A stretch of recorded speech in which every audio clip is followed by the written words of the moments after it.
I've given it some time to really settle in and observe what other people in the G.I. Joe community are saying about it, but I went to see the Snake Eyes G.I. Joe Origins movie opening night.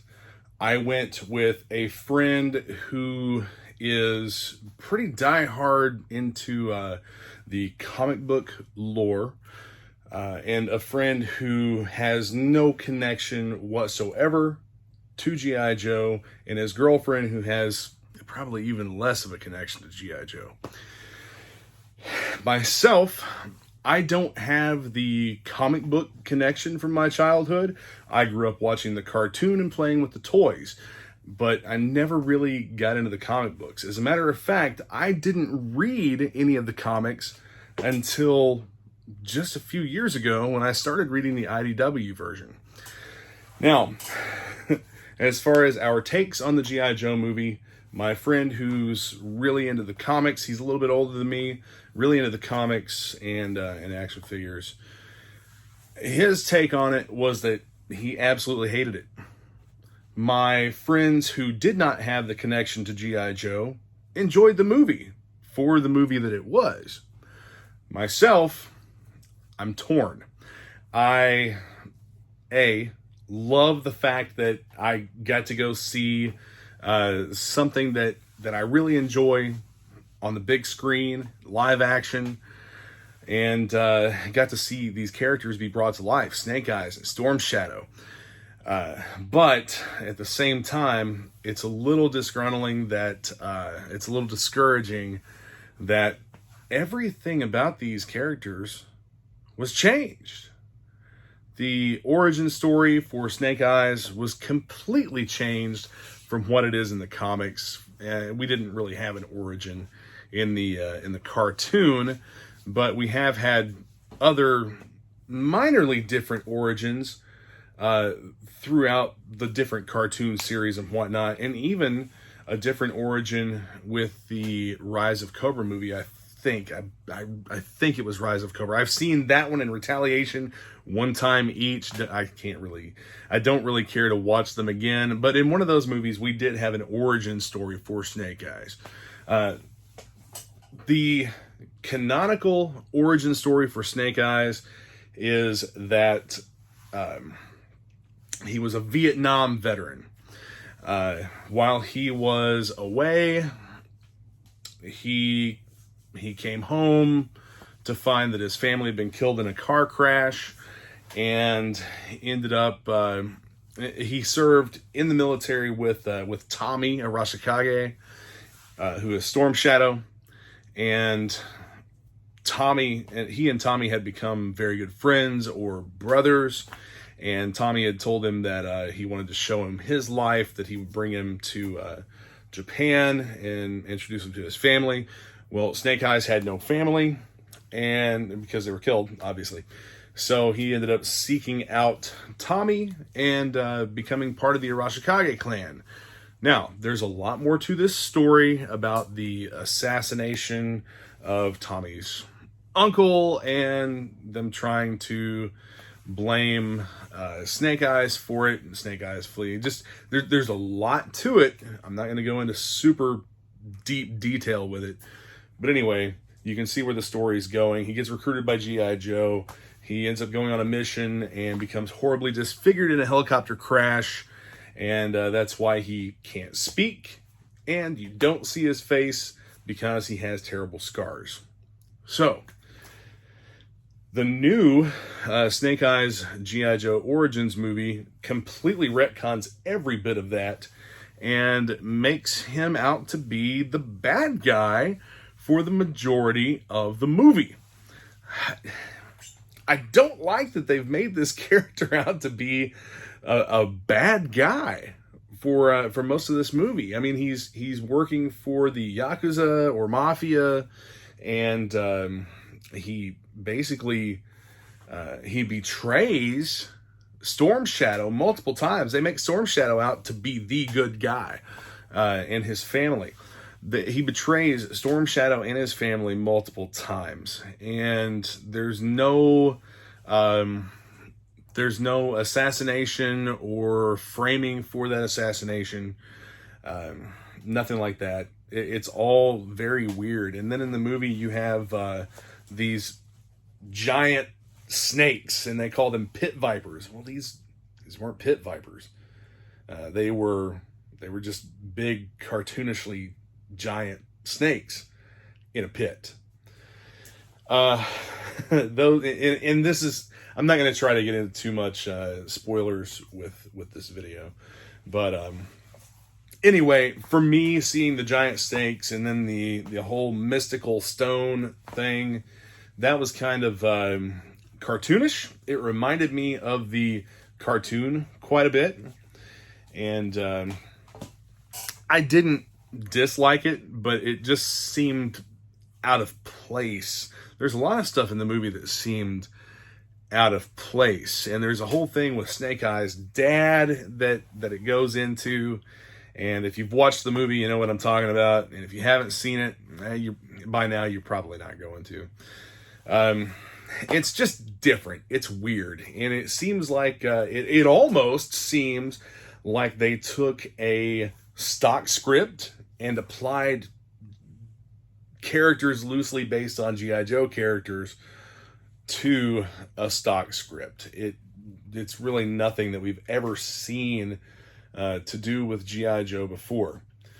The movie flopped. The movie flopped big time. Opening weekend, it only made $13 million. This movie cost $88 million for Paramount to make. $88 million. And it only made $13 million opening weekend. Worldwide, I think that it's made somewhere in the range of $30 million. It's still nowhere even close to breaking even. I don't see it profiting at all. And honestly, this is probably the poor performance of this movie is probably going to kill the chances of getting another G.I. Joe movie. The negative backlash from the entirety of the G.I. Joe collector community and fandom, I believe, has killed the chances of getting another live-action G.I. Joe movie for at least the foreseeable future. Henry Golding did a fantastic job portraying the character that he did in the movie. So did Andrew Koji. He did a great job portraying Storm Shadow. I feel like they both put everything into those characters, and they really brought those characters they portrayed to life. They did a fantastic job. There were some other things in the movie that were just kind of like, honestly, you know what? Toward the end of the movie, it seemed like they were running out of budget and running out of time and just, well, let's just throw this together. It seemed rushed and it seemed thrown together, even though it had a 2-hour runtime. So,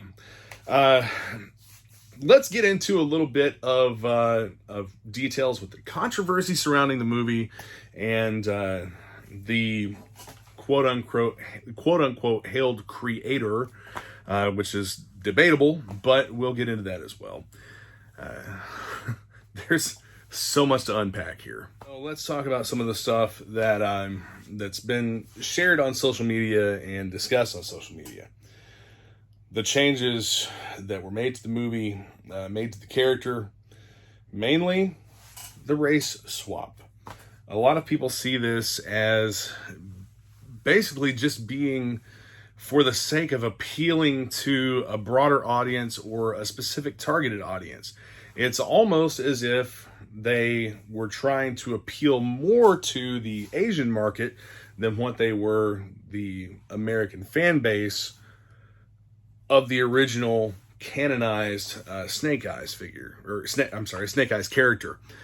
Yeah, I mean, figures are mostly what I have to go on, not really so much the comics or the, cartoon, but yeah, I watched the cartoon when I was a kid. Changing him from a blonde-haired, blue-eyed white guy to an actor of Asian descent that speaks and is kind of a bad guy, focused on nothing but vengeance throughout most of the movie. A lot of people didn't like that. Personally, I don't really care about race swaps if they're done just because the person's a good actor. And Henry Golding is a good actor, I think. I think that he's a fantastic actor. And I would watch other movies that he's in if he does as good a job portraying a character as he did in the Snake Eyes movie. But it does away with the entire story of Snake Eyes being such a drastic outsider to the Arashikage clan. That was the whole point of his story, was that he was so much of an outsider that he just didn't fit in at all, which brings about the whole blonde-haired, blue-eyed white guy thing. Now, previously, Larry Hama had said that in creating the Snake Eyes character, that he was based on a man he knew in the military. And now that story has changed to, well, Snake Eyes was always supposed to be an Asian character, and there was pressure from above at Marvel to make him a white guy.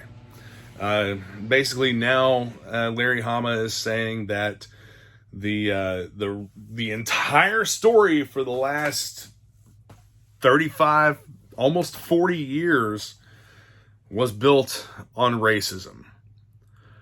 Racism. Take that in for a second. In G.I. Joe, something that was so broadly inclusive of members from all over the world, from every background, poor, rich, every racial, ethnicity, every type of background you could imagine, G.I. Joe had main characters to represent all of that. Yet Snake Eyes was based in racism. I don't buy it. My personal opinion of it is that if Larry wanted the character to be Asian and he got it, so be it. Don't try to make it into some big socio-political garbage that's going to cause even more arguments amongst people and whatnot. It's fruitless. It's fruitless to do that. I don't believe for a minute that the original origin of Snake Eyes was based in racism, just because of what G.I. Joe was and what G.I. Joe represented. G.I. Joe represented everyone coming together for to fight against evil, and there was nothing racist about G.I. Joe. At least the cartoon. I've read some of the comics now, and I don't see anything there either. But to change the race of a character just for the sake of change, just to do it, to try and virtue signal to certain groups of people, well, you see the result of that with the money the movie made, or didn't make.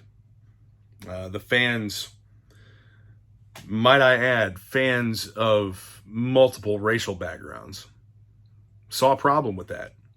It's not the character that we all grew up with. It's not the character that we wanted. It's not the movie that we wanted. Speaking of something we didn't want, something not being what we wanted.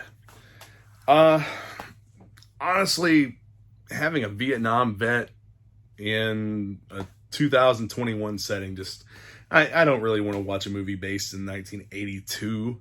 You know, if it's G.I. Joe, I want to see something that takes a lot of inspiration from those classic roots and brings them into the modern age.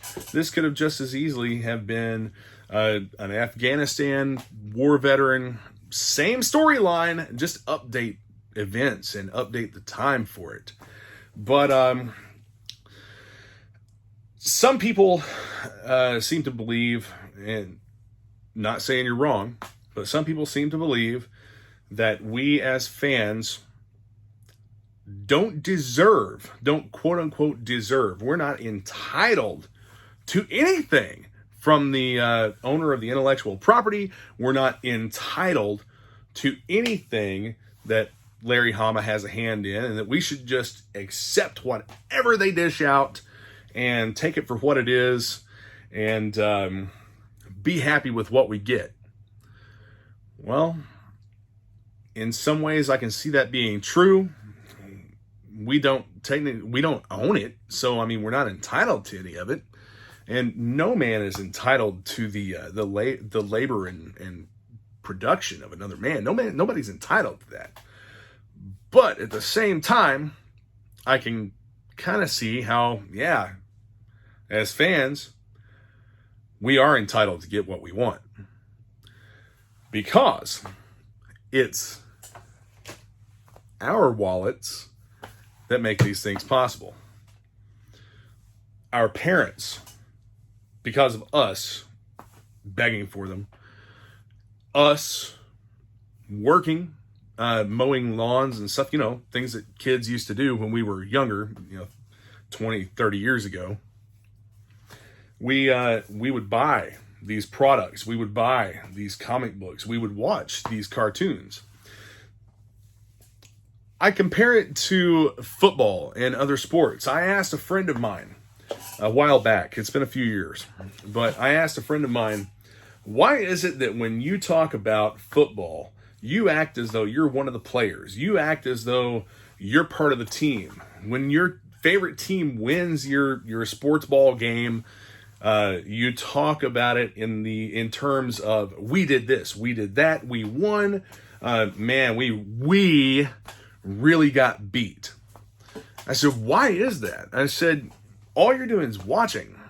Why do you consider yourself to be an integral part of that team? And the way that he explained it was, I buy the tickets. I watch the games.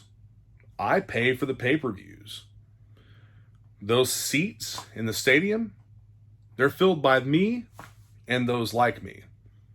If it wasn't for me spending my money to support this team, to buy their merchandise, to wear their shirts, the team wouldn't exist.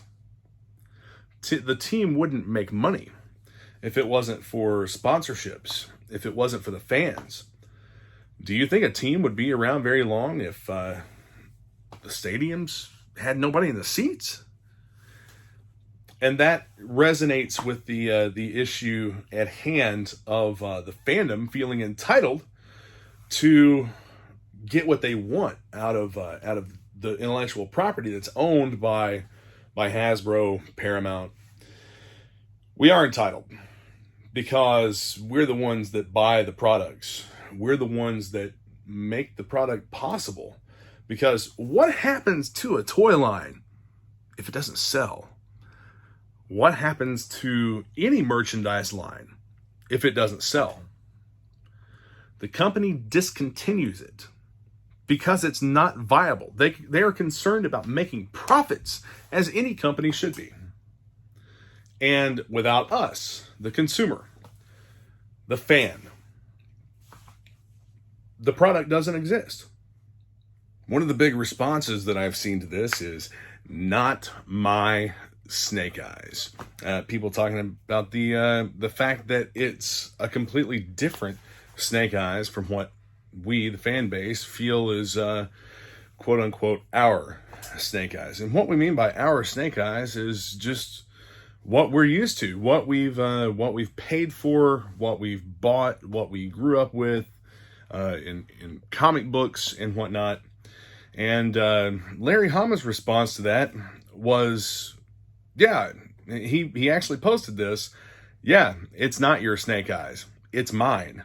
And one of the responses to his post was, perhaps if, let's see if I can remember exactly how it was. This won't be word for word, but maybe if you'd used our Snake Eyes, the movie wouldn't have bombed.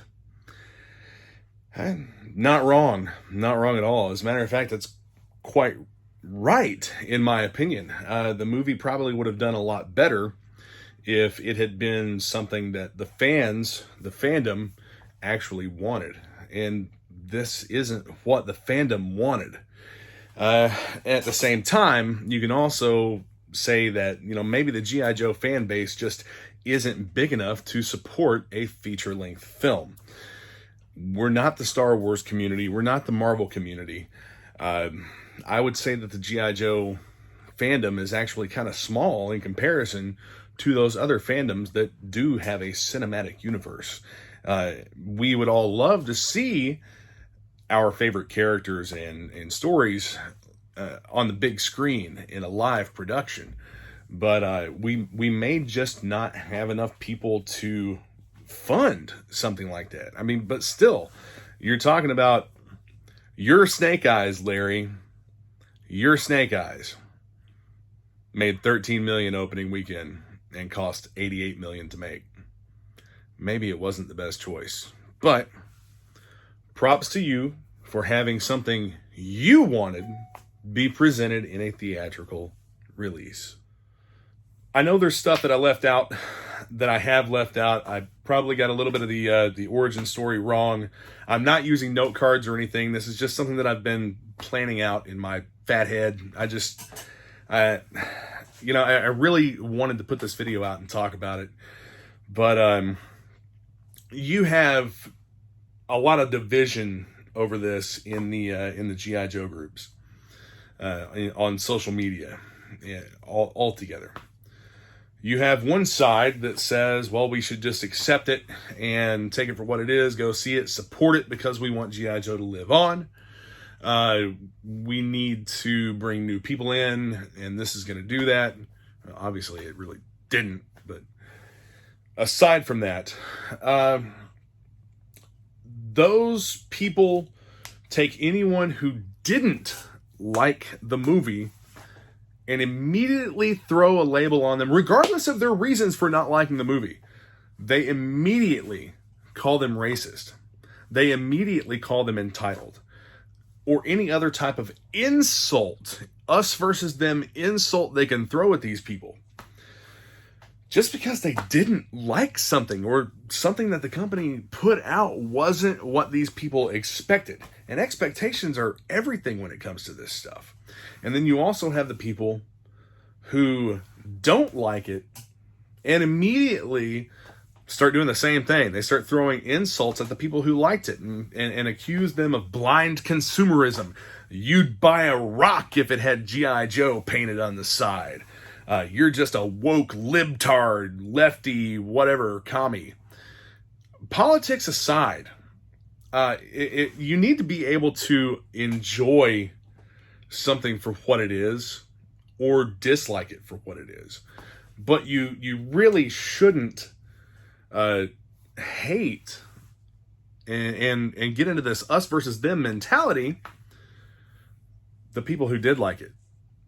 And the same goes for them. They shouldn't hate the people who didn't like it. Everyone's got their own reasons for liking or disliking something. I love G.I. Joe. I have a deep enthusiasm for almost everything G.I. Joe. There are certain product lines and whatnot that I just can't get into. And then there's some that I just fully immerse into. Sigma 6 being one of them. Dude, I've even seen collectors shitting on other collectors because they like Sigma 6. Those are dolls. Well, yeah, all of them are. They're all dolls. As a matter of fact, in 1964, when G.I. Joe was created, it was a doll for boys to compete with Barbie. And we all played with dolls when we were kids. Anyway, I don't want this to drag out a lot longer, but just take into consideration some of the stuff that you say online to people whenever you're deciding that you're going to insult someone because they like or dislike something. Would you say it to their face? That's the question to ask yourself. Would I insult this person to their face? This person that I probably have a lot in common with, would I belittle and insult them to their face? And if the answer is no, you probably shouldn't say it online either. Anyway, be sure to hit that subscribe button and the notification bell so you get notified when I post more videos. Check out the description for this video. I have links to Facebook groups that I am involved in and a part of, and a link at the top for Action Media Reviews merchandise. If you haven't seen the G.I. Joe movie and feel so inclined to give it a shot, take it for what it is. It's an action movie with decent characters. It's a good story. As a matter of fact, I would watch the movie again for what it is. It's not necessarily G.I. Joe, but if you go into it expecting the same exact thing that we grew up with in the 1980s, it's not that at all. Go into it with low expectations and you won't be disappointed. Yo Joe.